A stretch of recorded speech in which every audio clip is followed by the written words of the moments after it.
take a look at today's papers, and we're joined now by the Plain English editor, Andrew Pegler.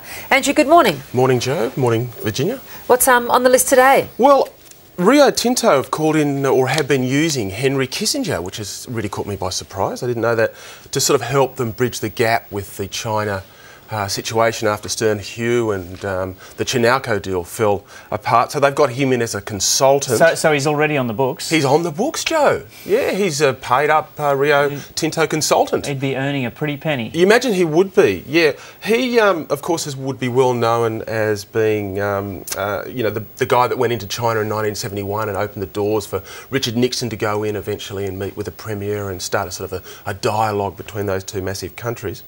Now, it's also believed he's been quite helpful, and he's specifically set up deals with members of the Politburo who handle sort of China's global affairs. So they've got bang for their buck, I gather.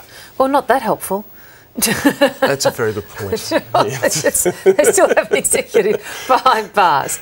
Yeah, that's a very good point. Yeah, although they have sort of terminated those guys, haven't they? Mm. Yes, they have indeed. Yeah. Now, the Fin is looking at the housing boom. Yes. Well, the Fin is looking at the economy in general. The wonder down under continues on. They've surveyed a whole bunch of economists, and the median forecasts from the economists were for a 3.5% growth GDP for the coming financial year. And this comes on the back of remarkable data that has Australia, our unemployment over December and January was very strong. It rose by about 90,000 people. That was maintained over February. And this was an economy that 12 months ago appeared to be going into recession. And now we are within 0.5 percentage point of what economists refer to as full employment. Well, what? So things are looking up. Does it feel like, for you, things are looking up? It does. It does, Joe. Yes, I feel more prosperous. The thing we need to be careful of course, is which some people out there may be familiar with, is this thing called the Dutch disease, which essentially, you know, when an economy becomes too reliant on a resources situation, the currency goes up, and manufacturing and exporting and tourism tend to suffer.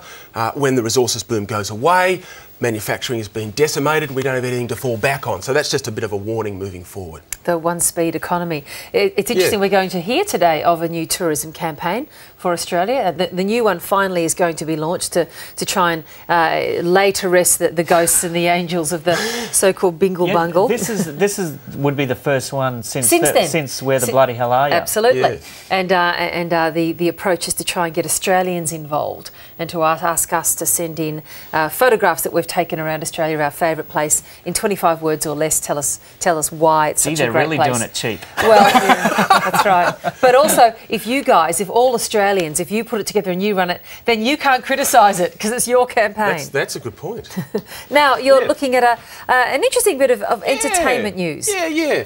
Ricky Martin, who I know that the News Breakfast crew are fanatical about Ricky Martin. Everyone out there watching loves Ricky Martin. He's come out. First, tell us who Ricky Martin is. Yeah, I will. I'll get to that in a second. Okay. Ricky Martin is a Latino entertainer stroke singer. And he likes heartthrob. Absolutely. And dancer. And he likes to say things like, this one is for the ladies, before he launches into sort of a lovely song about love and affection. He's come out. His best known song is probably, is it La Vida Loca? Yes, The Cup of Life. That's his hit. From 1998. He's come out and said, I'm gay. He's writing his memoirs, and he said, it's about time that I come out, and I've said it. He's out there now and proud, and good on him, I reckon. And we've got a great shot there. He's got 2 kids, twins, which he's had via surrogacy. And I think, you know, for a gay guy with an awful lot of money to decide that it's a good thing to have kids is a real thumbs up for the guy, because it's a big thing. I've got a couple of kids. It's a lot of work. It's just a pity it's taken this long. It has. He was interviewed in 2001 by Julie Waters on the US network television, and this was brought up, and he was unable to give a direct response. And since then, you know, the rumour mongers have been flying, and he's never sort of fed the fury, and he's always been seen at opening nights with beautiful women, as you are. You know, as they do. And it has been reported as saying since this announcement that it was because he was concerned it could harm his career. Yes. So the speculation's been around for a long time, has it, about him? It has. Yeah. No straight man can shake his hips like that. No. Now, let's Elvis. The Northern Territory News. Yes. Now, Northern Territory News, of course, is the paper that keeps giving. This story, a Darwin restaurant is charging patrons $10 for wearing thongs while they dine. Now, this is called a thongage charge as opposed to a corkage charge, and it's announced on a sign outside the front of the Tramatora restaurant.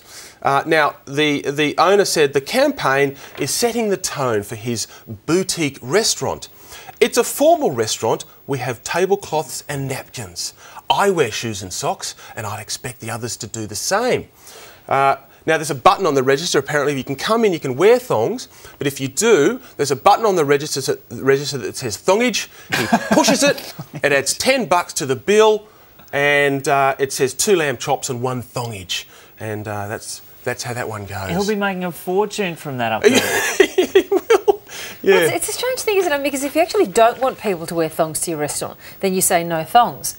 Actually deciding to make a buck out of the fact that people wear thongs is the very odd thing to me. It's a great marketing tool because it's created a lot of interest around there. And we're talking about it on the program. We are. We're telling the Australian people. Oh, it's good to see you, Andrew. Thanks so much for that. Okay, thanks guys. Bye. Thank you.